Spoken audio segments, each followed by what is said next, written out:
Do you ever feel like you don't belong? Do you wake up at night because you somehow forgot how to sleep again? Do your thoughts sometimes get so loud that you're thinking, that's it, I'm losing my goddamn mind?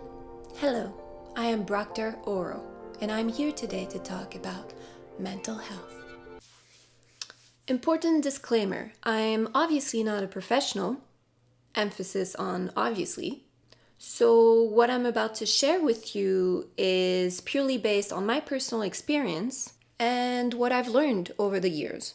So essentially what works for me might not work for you. But one thing that is definitely worth giving a try, regardless of who you are and what you're going through, is therapy.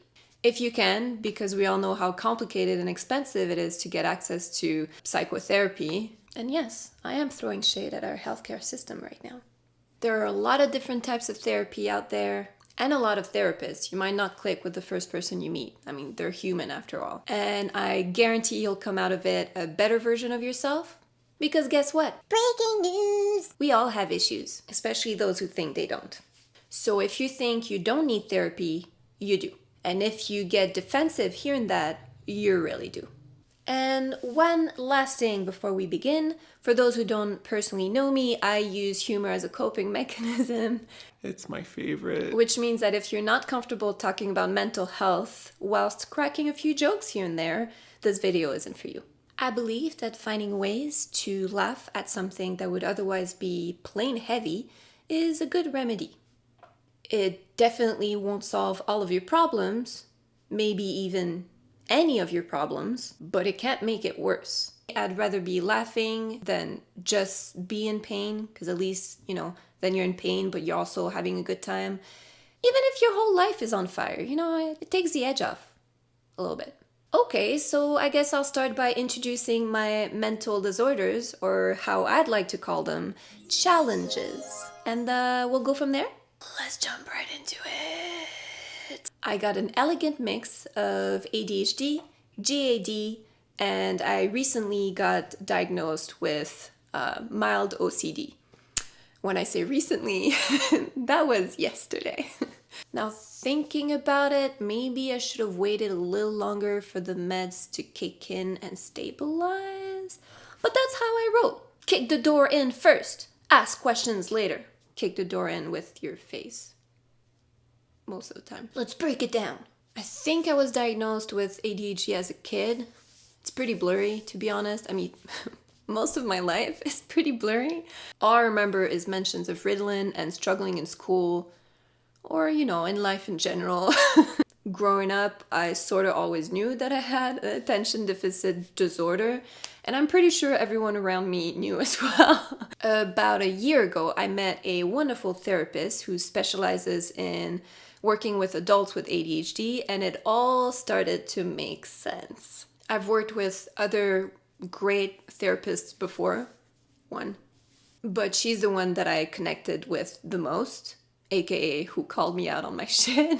She's helped me understand ADHD better and develop strategies to cope with the anxiety and kind of structure the chaos that is my world sometimes. Most of the time. She even helped me find beauty in it. Now I feel pretty cute about it. Recently, I started getting a lot of intrusive thoughts, which I simply associated with my generalized anxiety disorder, so I kept brushing them off. And by doing so, they became louder and came back more and more frequently, to the point where I thought I was going to lose it. I got scared. I don't have a whole lot of marbles left to spare. So I activated hyperfocus mode and spent hours researching about intrusive obsessive thoughts, and I came to the conclusion that, I think I might be a little OCD too. Long story short, I booked an appointment with my GP right away to try to figure this out and get the best treatment for whatever the fuck I've been going through. Fast forward to today, after years of being misdiagnosed time and time again, after trying all kinds of different meds that made me feel like all kinds of different garbage, after being told I didn't know what I was talking about and I should just leave it to the pros. Well, turns out I was right. And I'm not saying that's the case for everyone who has intrusive thoughts. I think most people do have those. I'm also not saying that everyone gets misdiagnosed. I just know that it happens a lot. And I'm not saying, obviously, that you shouldn't leave it to the pros. In most cases, they do a really good job. I know that there are a lot of people out there who try to figure out what's going on with them, and they have this gut feeling that, it might be something else, which isn't always the case, but sometimes it is. The first time I was diagnosed with anxiety, I think, was 2008. It's now 2020, the year of incredibly unpleasant surprises, and I can finally start fighting this thing with the appropriate tools. It's been one hell of a ride. Side note, I've always preferred taking a more natural route. I'm a big fan of holistic medicine and, acupuncture, herbal remedies, aromatherapy, all that stuff. I'm a little bit of a hippie, I'm not gonna lie. And up until now, that was enough. Lately, however, it's just not strong enough, and so it's not that I was opposed to meds before, I'm not a big fan of drugs in general, except maybe shrooms in very small doses, but that's a different story. But you know what?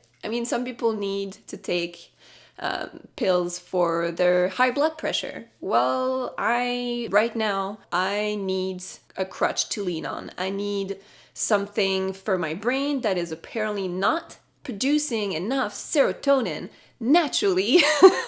You son of a... Meds haven't worked for me in the past. I'm hoping that the new ones we're trying now will help me get back on my feet. If they don't, I'll try something else. All that to say that they're not for everyone. There's just so many different kinds of people out there.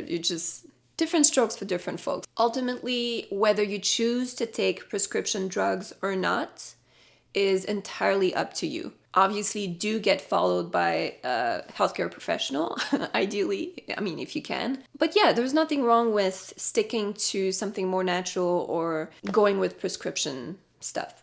So if you feel something's off, it doesn't necessarily mean something is, but it's worth looking into. Trust your gut, ask for a second or third or fourth opinion, do the work, find a doctor that you're comfortable with, and remind yourself that your mental challenges do not define you.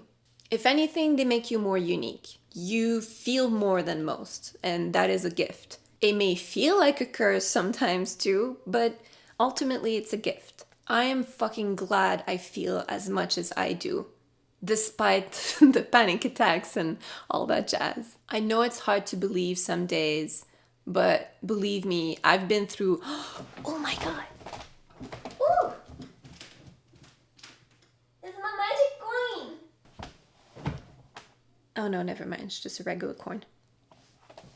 Where was I? Yes, I've been through a lot of shit, but I've also been able to accomplish great things and to be happy.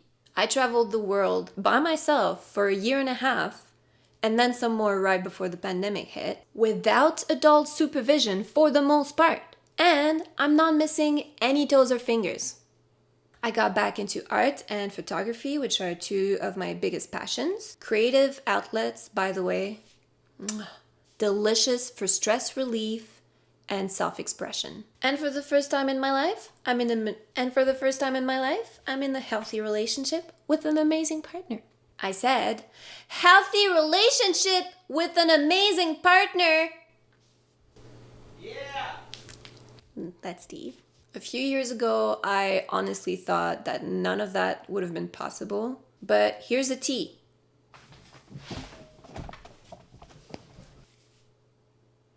Your traumas, your fears, the kind of childhood you had, none of those define you. They're not who you are. They're part of you, but they're not who you are. Learning to understand and accept all of that stuff will definitely help you grow. But ultimately, you have control over the kind of life you want to live. And yeah, for some it will be harder than others. Maybe you'll need more help along the way. Maybe it'll take you longer to get there. But, and I cannot stress this enough, you can do anything. Be kind and patient with yourself because it's gonna be rough. But you'll get there. and you just gotta start taking one small step at a time. Go for walks, air your brain out, eat healthy, do yoga, or not. Like there's a lot of praise around yoga, and I get why, but it's not for everyone. Like I tried it, you saw in my last video how well that didn't go.